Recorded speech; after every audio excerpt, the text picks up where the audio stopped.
Hi, in this video we're continuing to cover policies and guidelines that primarily have to do with delinquency. In this one we're going to cover communication delinquency. Now, although the length of this one will not be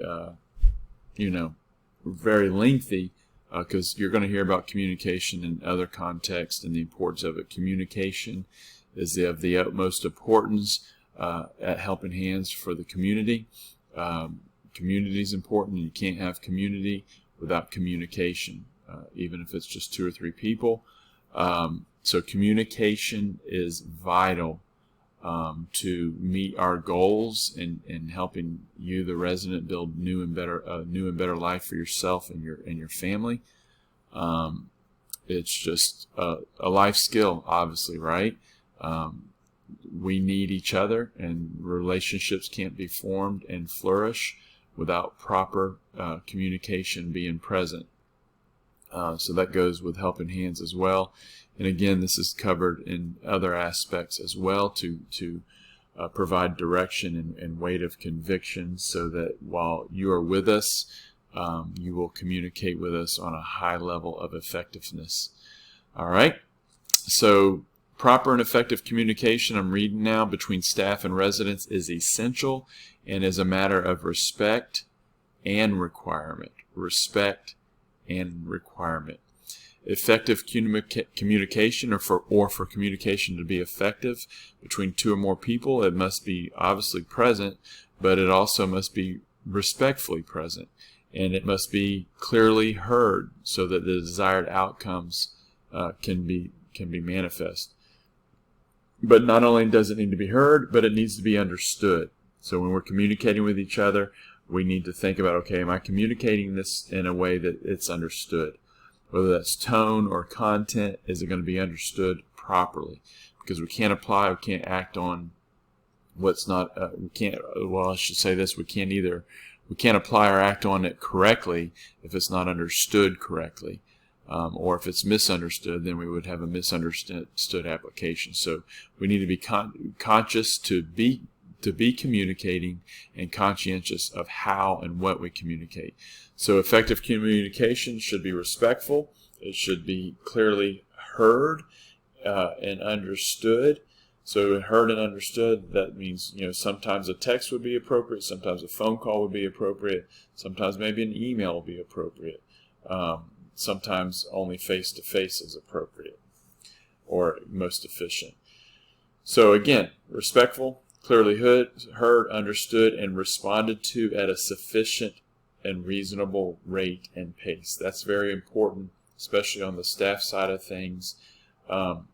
If we're communicating to you and you take 48 hours to respond, or you never respond,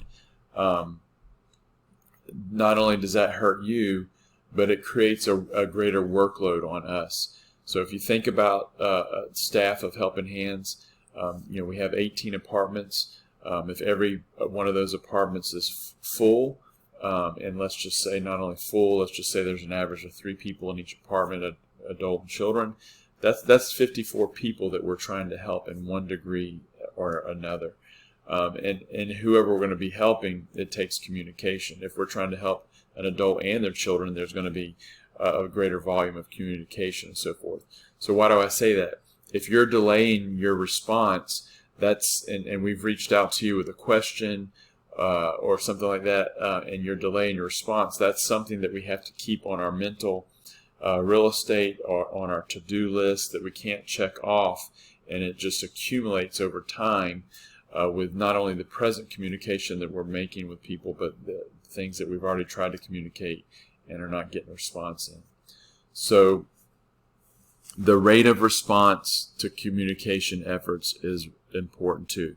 And that, again, that's, notice at the beginning, your communication should be respectful, and it is required. So how do we require it? If a resident, going down here with policies and rules, if a resident does not answer a text or a phone call from a Helping Hands leader or staff within 24 hours, and/or fails to keep an appointment without prior notice, that's a form of communication, or cancels or reschedules 2 meetings in a row, then upon notice from the staff, the resident must schedule a time with a staff member to pay a $15 fine in person within 3 days of the given violation. So if we have a violation of 1, 2, or 3, a staff member is going to be contacting you and saying, hey, you owe us $15, you need to pay it in person. Okay? Why is that? We're trying to motivate you to be respectful, clearly heard, understood, and respond at a reasonable rate. So 24 hours is the limit of time that you have to respond to a staff member when they text or call you or put a letter on your door or anything like that. Delinquency concerning weekly check-ins. Again, weekly check-ins is covered elsewhere, but if there is a failure to submit a weekly check-in for any given week by the deadline of Monday evening, the result will be a $25 cash fine to be paid in person by the Friday of the same week that the submission was not made. Okay, so a given weekly submission is due on a Monday evening. If it's not done, submitted by then a $25 fine is due the week of, okay, by Friday of that week. If the resident has neglected to do their weekly check-ins 2 weeks in a row, in addition to the $50 fine, $25 for the first week, $25 for the second week, the resident must meet with the family care specialist the same week as their second missed check-in was due. Okay, there'll be a meeting. It'll be arranged by the family care specialist for an in-person to do some troubleshooting.